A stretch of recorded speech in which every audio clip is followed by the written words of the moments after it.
Selamat mengikuti pelajaran Sekolah Sabat untuk hari ini yang kita akan mulaikan dengan menyanyikan lagu berjudul Setiap Saat Dalam Kasih-Nya. Lagu Sion edisi lengkap nomor 441.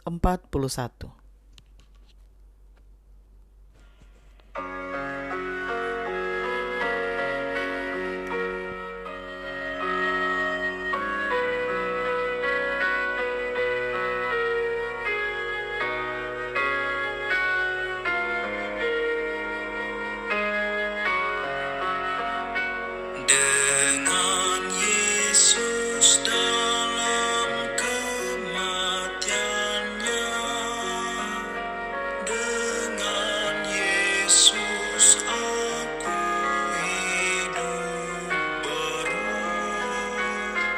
Memandang Yesus yang mulia itu, setiap saat aku miliknya,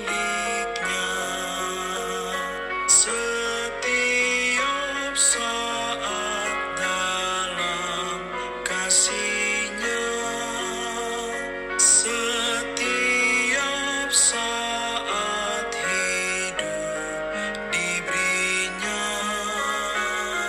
Memandang Yesus yang mulia, setiap saat aku miliknya. Mari kita berdoa. Bapa kami dalam kerajaan surga, terima kasih untuk kesempatan yang Engkau berikan untuk kami dapat mendengarkan sebagian dari firman-Mu. Isilah kami dengan Roh-Mu yang suci, agar kami dapat mengerti apa yang Engkau inginkan kami pelajari hari ini. Dalam nama Yesus kami sudah berdoa. Amin.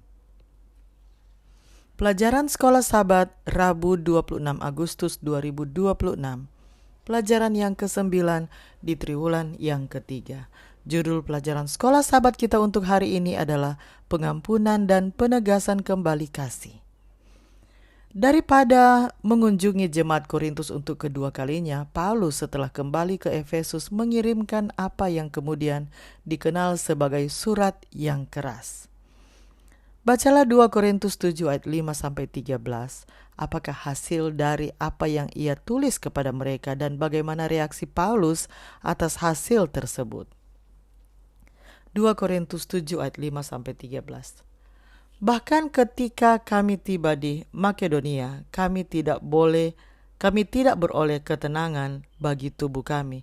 Di mana-mana kami mengalami kesusahan, dari luar pertengkaran dan dari dalam ketakutan. Tetapi Allah yang menghiburkan orang yang rendah hati telah menghiburkan kami dengan kedatangan Titus. Bukan hanya oleh kedatangannya saja, tetapi juga oleh penghiburan yang dinikmatinya di tengah-tengah kamu. Karena ia telah memberitahukan kepada kami tentang kerinduanmu, keluhanmu, kesungguhanmu untuk membela aku, sehingga makin bertambahlah sukacitaku. Jadi meskipun aku telah menyedihkan hatimu dengan suratku itu, namun aku tidak menyesalkannya. Memang pernah aku menyesalkannya karena aku lihat bahwa surat itu menyedihkan hatimu, kendati pun untuk seketika saja lamanya. Namun sekarang aku bersuka cita. Bukan karena kamu telah berduka cita, melainkan karena duka citamu membuat kamu bertobat. Sebab duka citamu itu adalah menurut kehendak Allah, sehingga kamu sedikit pun tidak dirugikan oleh karena kami. Sebab duka cita menurut kehendak Allah menghasilkan pertobatan yang membawa keselamatan dan yang tidak akan disesalkan.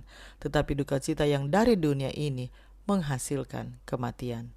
Sebab perhatikanlah betapa justru duka cita yang menurut kehendak Allah itu mengerjakan pada kamu kesungguhan yang besar, bahkan pembelaan diri. Kejengkelan, ketakutan, kerinduan, kegiatan, penghukuman.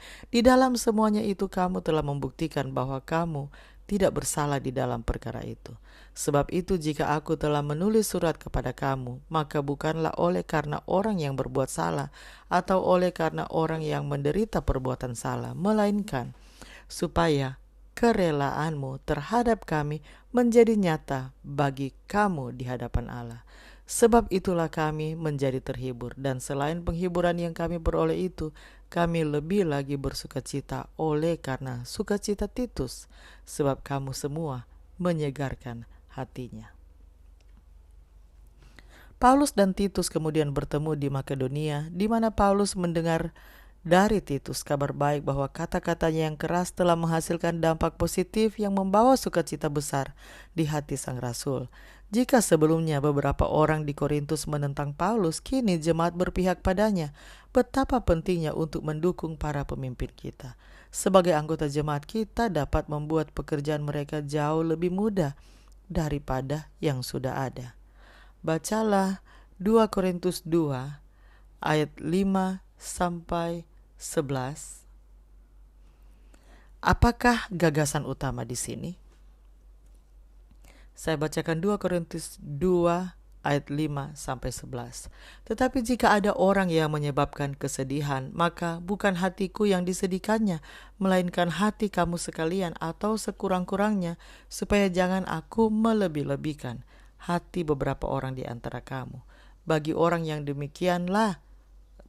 yang demikian sudahlah cukup teguran dari sebagian besar dari kamu, sehingga kamu sebaliknya harus mengampuni dan menghibur dia, supaya ia jangan binasa oleh kesedihan yang terlampau berat. Sebab itu aku menasihatkan kamu, supaya kamu sungguh-sungguh mengasihi dia. Sebab justru itulah maksudnya aku menulis surat kepada kamu, yaitu untuk menguji kamu, apakah kamu taat dalam segala sesuatu. Sebab barang siapa yang kamu ampuni kesalahannya, aku mengampuninya juga. Sebab jika aku mengampuni, seandainya ada yang harus kuampuni, maka hal itu kubuat oleh karena kamu di hadapan Kristus, supaya iblis jangan beroleh keuntungan atas kita, sebab kita tahu apa maksudnya. Perikop ini berkaitan dengan kasus disiplin gereja. Para pakar berdebat apakah orang yang bersalah di sini adalah orang yang melakukan inses dalam 1 Korintus 5 ayat 1 sampai 5 atau orang lain, seseorang yang mengaruhi orang lain di dalam gereja dalam tuduhan mereka bahwa Paulus tidak konsisten dan tidak mempertimbangkan mereka dalam keputusan perjalanannya. Konteksnya tampaknya mendukung pilihan kedua. Bagaimanapun, ajaran terpenting dari perikop ini adalah mengenai bagaimana gereja harus berurusan dengan seseorang yang berbuat dosa. Perikop ini mengajarkan bahwa tujuan disiplin gereja adalah pemulihan melalui pengampunan dan penegasan kembali kasih kepada orang berdosa. Perikop ini juga mengisyaratkan bahwa disiplin gereja mungkin menyakitkan, tetapi perlu. Artinya, betapapun bermaksud baik dan ingin berorientasi pada kasih karunia, beberapa jemaat mungkin tidak pernah menghadapi atau menangani dosa yang terang-terangan atau bahkan dosa publik. Di sisi lain, jemaat lain bisa menjadi sangat kaku, tidak mau mengampuni dan keras. Dosa perlu ditangani, tetapi dalam kasih. Dengan demikian, Paulus dapat menasihati jemaat untuk menegaskan kembali kasihnya kepada orang yang bersalah, karena ia sendiri mengasihi jemaat itu. Jemaat di Korintus dapat mengasihi orang yang bersalah. 2 Korintus 2 ayat 8, karena jemaat itu sendiri adalah objek kasih Allah melalui kasih Allah. Apa yang diajarkan hal ini kepada kita tentang kasih? Mari kita ikuti lanjutan lagu tadi sebelum saya tutup dalam doa. Dalam cobaan ia selalu dekat, ditanggungnya bebanmu yang berat. Dalam kesusahan Yesus jaga setia.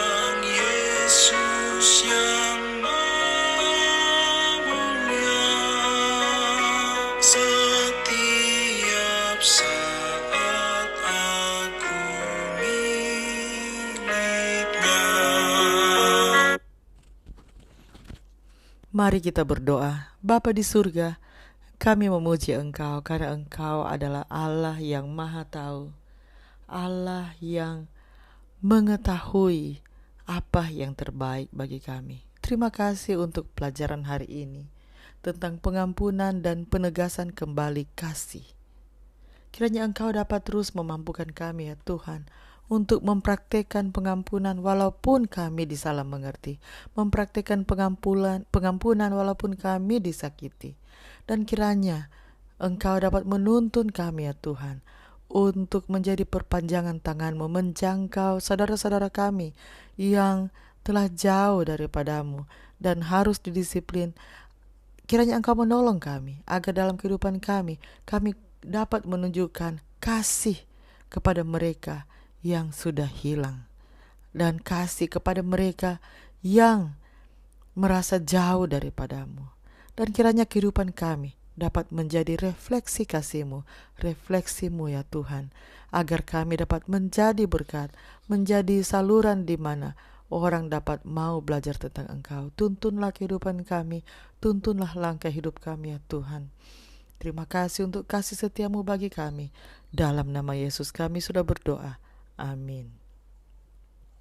Demikianlah bacaan pelajaran Sekolah Sabat Rabu 26 Agustus 2026. Sampai bertemu di bacaan pelajaran Sekolah Sabat selanjutnya. Tuhan memberkati.